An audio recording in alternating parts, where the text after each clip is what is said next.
தந்தை, மகன், தூய ஆவியாரின் பெயராலே ஆமென். முதல் வாசகம். மணமகன் மணப்பெண்ணில் மகிழ்வது போல் உன் கடவுள் உன்னில் மகிழ்வார்.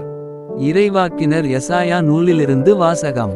அதிகாரமா 62. இறை வார்த்தை 1 முதல் 5 முடிய. சீயோனின் வெற்றி வைகரை ஒளியெனவும் அதன் மீட்பு சுடர் விளக்கெனவும் வெளிப்படும் வரை அதனை முன்னிட்டு மவுனமாயிரேன். எருசலேம் பொருட்டுச் செயலற்று அமைதியாயிரேன். பிற இனத்தார் உன் வெற்றியைக் காண்பர், மன்னர் யாவரும் உன் மேன்மையை பார்ப்பர். ஆண்டவர் தம் நாவினால் சூட்டும் புதியதொரு பெயரால் நீ அழைக்கப்படுவாய்.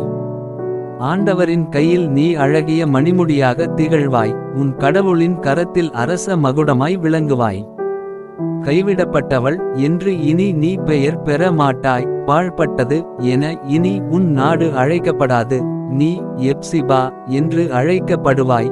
உன் நாடு பெயுலா என்று பெயர் பெறும். ஏனெனில் ஆண்டவர் உன்னை விரும்புகின்றார். உன் நாடு மணவாழ்வு பெறும். இளைஞன் கன்னிப் பெண்ணை மணப்பது போல உன்னை எழுப்பியவர் உன்னை மணந்து கொள்வார். மணமகன் மணப்பெண்ணில் மகிழ்வது போல் உன் கடவுள் உன்னில் மகிழ்வார். இது ஆண்டவரின் அருள்வாக்கு. பதிலுரை பாடல். பல்லவி. அனைத்து மக்களுக்கும் ஆண்டவரின் வியத்தகு செயல்களை அறிவியுங்கள்.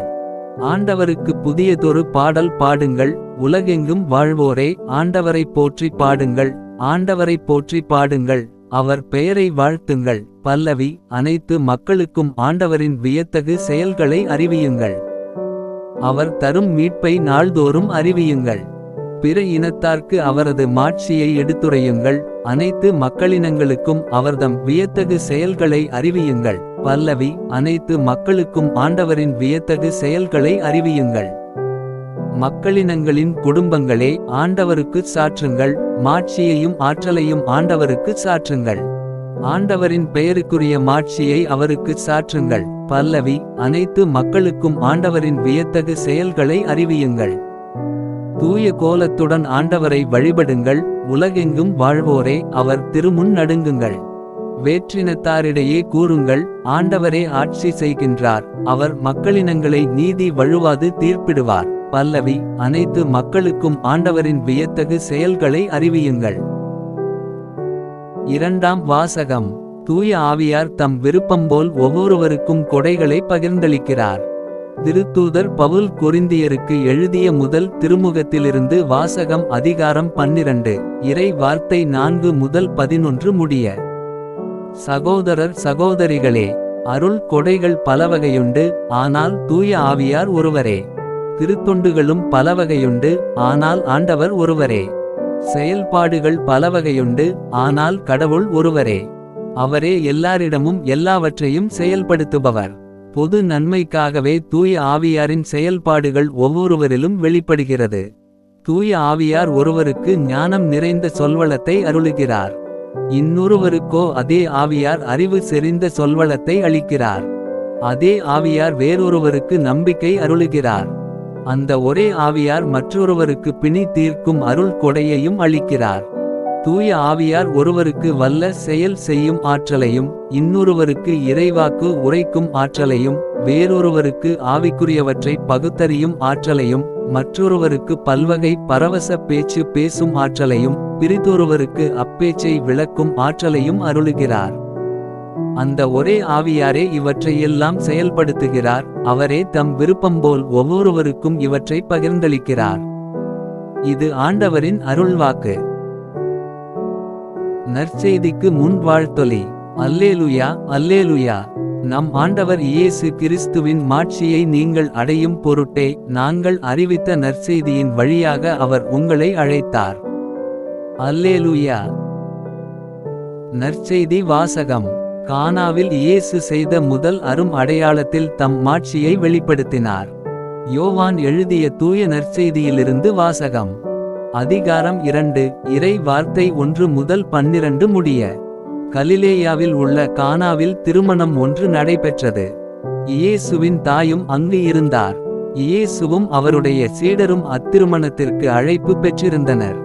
திருமண விழாவில் திராட்சை இரசம் தீர்ந்து போகவே இயேசுவின் தாய் அவரை நோக்கி, திராட்சை இரசம் தீர்ந்துவிட்டது என்றார். இயேசு அவரிடம், அம்மா, அதைப் பற்றி நாம் என்ன செய்ய முடியும்? எனது நேரம் இன்னும் வரவில்லையே என்றார். இயேசுவின் தாய் பணியாளரிடம், அவர் உங்களுக்குச் சொல்வதெல்லாம் செய்யுங்கள் என்றார். யூதரின் தூய்மைச் சடங்குகளுக்கு தேவையான 6 கல்தொட்டிகள் அங்கே இருந்தன. அவை ஒவ்வொன்றும் 2-3 குடம் தண்ணீர் கொள்ளும். இயேசு அவர்களிடம், இத்தொட்டிகளில் தண்ணீர் நிரப்புங்கள் என்று கூறினார். அவர்கள் அவற்றை விளிம்பு வரை நிரப்பினார்கள். பின்பு அவர், இப்போது மொண்டு பந்தி மேற்பார்வையாளரிடம் கொண்டு போங்கள் என்று அவர்களிடம் கூறினார். அவர்களும் அவ்வாறே செய்தார்கள். பந்தி மேற்பார்வையாளர் திராட்சை இரசமாய் மாறியிருந்த தண்ணீரைச் சுவைத்தார். அந்த இரசம் எங்கிருந்து வந்தது என்று அவருக்கு தெரியவில்லை. தண்ணீர் மொண்டு வந்த பணியாளருக்கே தெரிந்திருந்தது. ஆகையால் பந்தி மேற்பார்வையாளர் மணமகனை கூப்பிட்டு, எல்லாரும் நல்ல திராட்சை இரசத்தை முதலில் பரிமாறுவர், யாவரும் விருப்பம்போல குடித்தபின்தான் தரம் குறைந்த இரசத்தை பரிமாறுவர். நீர் நல்ல இரசத்தை இதுவரை பரிமாறாமல் ஏன் வைத்திருந்தீர் என்று கேட்டார். இதுவே இயேசு செய்த முதல் அரும் அடையாளம். இது கலிலேயாவில் உள்ள கானாவில் நிகழ்ந்தது. இதன் வழியாக அவர் தம் மாட்சியை வெளிப்படுத்தினார். அவருடைய சீடரும் அவரிடம் நம்பிக்கை கொண்டனர்.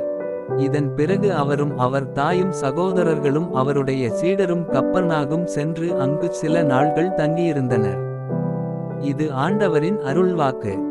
உங்களுடைய பிரார்த்தனைகளையும் வேண்டுதல்களையும் நாளைய திருப்பலியில் ஒப்பு கொடுக்க விரும்புவோர் கீழ்காணும் மேல் ஐடிக்கு உங்கள் வேண்டுதல்களை அனுப்பவும்.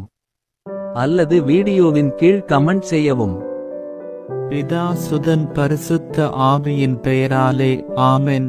தின பிரார்த்தனைகளுக்காக லைக், சப்ஸ்கிரைப் மற்றும் பெல் ஐகானை கிளிக் செய்யவும்.